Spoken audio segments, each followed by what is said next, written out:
So a new year, a new Call of Duty, a new era of Call of Duty is upon us. That's what Infinity Ward and Activision are promising us.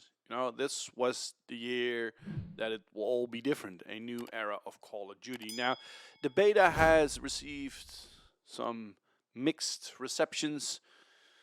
I do see a lot of negative feedback, so they're not off to a good start. But this year we have a huge change, a huge break with the past, and that is that we are enjoying this Call of Duty for 2 years. We're breaking with the annual release cycle. That could be a good thing. I'm advocating this for a long time to break with that annual release cycling concept. I think it's hurting the franchise, it's hurting the game, it's hurting developers not able to dive into new things and stick what they think worked and eventually make things worse with skill-based matchmaking and all this. Well, that's not for now. That's a discussion we've seen passing by a lot. But we're breaking with the annual release cycle. And what stuck with me is the new era of Call of Duty. Is it a new era of Call of Duty? Because the first thing we're getting our hands on right now is the single player campaign. Everybody who's pre-ordered it, it's got a early access. The game is 5.5 hours long. That's not really a new era of Call of Duty. Call of Duty has came from I think a 9-hour, 10-hour campaign in the beginning to a rapid decline of 5.5 hours. So that's not huge. It's still the same what we're used to. So that's not really part of the new era of Call of Duty. It's not. It's 5.5 hours. I will say right from the get-go that this is the best looking Call of Duty ever to date. Really, truly. It's the game looks phenomenal. There were times that it kept me going just to experience the beauty of the game. It looks absolutely stunning. The Amsterdam level, I think, stands out for a lot. I'm from Amsterdam, been born and raised in Amsterdam. That's the area I came from. I can tell you firsthand, it looks one-on-one. 99% of what you see is what you will see in real life. There are just some few aesthetic changes that have been made, but hey, you will not notice it. I only notice it because I grew up in that area and I tried to look for it. Doesn't matter what it is, just a few small alleys, and well, I can fully understand that they changed that. So yeah, the game looks absolutely stunning, especially also the cutscenes. It's phenomenal. It looks great. But other than that, it is an extremely linear, on rails, run from point A to point B and fight a few hordes of enemies. Some of them will jump out of a room for you, and that's it. That's freaking it. It doesn't do anything new for the new era of Call of Duty. It does everything we're used to from the old era of Call of Duty. It doesn't do anything new. Even the Black Ops Cold War campaign had more refreshing things with all those clues you need to find and even the side missions you could do. So that had more new stuff going on. This is just your typical run from point A to point B. Moreover, Infinity Ward and Activision actually treat its consumers or its player base if they were just a freaking bunch of idiots. Like this game locks you up in how it wants you to play so badly that there is no, zero, absolutely nada, room for maneuver. Absolutely not. There is not. None. Just imagine you're a highly trained special operator, an SAS operator. You're highly trained, highly skilled, and you're doing the mission alone, right? If you've played it, the mission is a stealth mission. You're in a small village, small alleys, going from house to house. You need to collect items, craft items, almost a bit Last of Us like, to create traps, to create things to open doors. That's what the game wants you to do. But at the very beginning, at the square, there is a guy alone, an enemy alone. You can sneak up to him quite easily. If you drop down at the beginning of the level and go right, and you can easily get behind him. A highly skilled operator that has highly trained SAS can kill this guy with his bare hands. No, no, no problem. The game will not allow you to do it. I tried it. I went up to this guy, and as soon as you will not get a prompt with stealth kill or whatever. It doesn't do anything. If you try to press the melee button, it will alert the guy and he will shoot you in the face.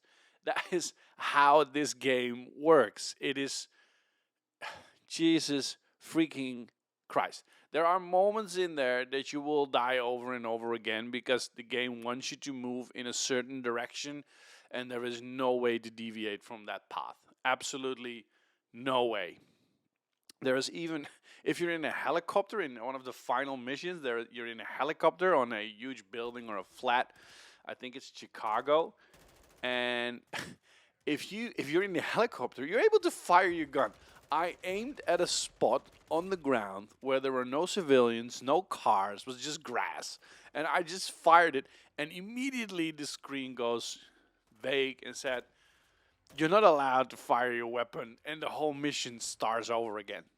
How is that reflecting new life? If you accidentally kill a hostage, an enemy was walking by, was repelled, you shoot, I accidentally hit the hostage, the mission starts over. Nothing starts over when you're in real life in a hostage situation and you accidentally kill a hostage. Nothing stops. This is 2022, There are things you can just decide not to do. And you can continue the mission. And I don't know, just give a report at the end of the freaking mission where there were 10 hostages, you only got 9, or do something with that. Just a cutscene where you debrief on your mission. I don't know. You got tons of opportunities to do, but this is just the beginning of the millennium, right? This is just the 2000s when we're all impressed with a single player game, and if you were shoot someone, that was Call of Duty World at War, I believe, or no, Call of Duty 1 or 2. I don't know from the top of my head where you got that sentence, "You're a traitor to the motherland," when you accidentally shot one of your people in your squad.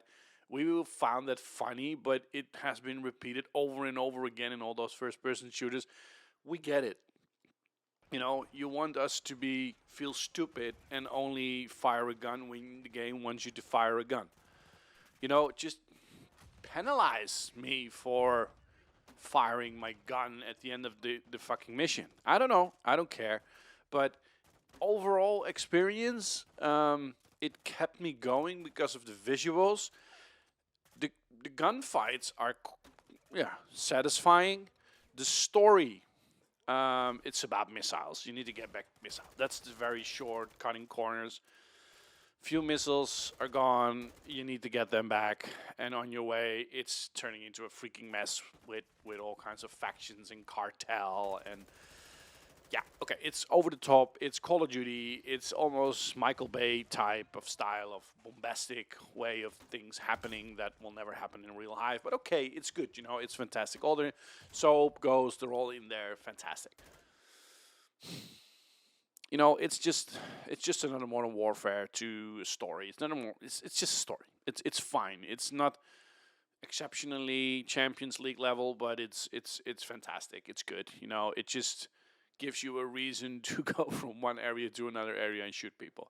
So story, it's okay. Graphics, freaking on point. But the overall experience is.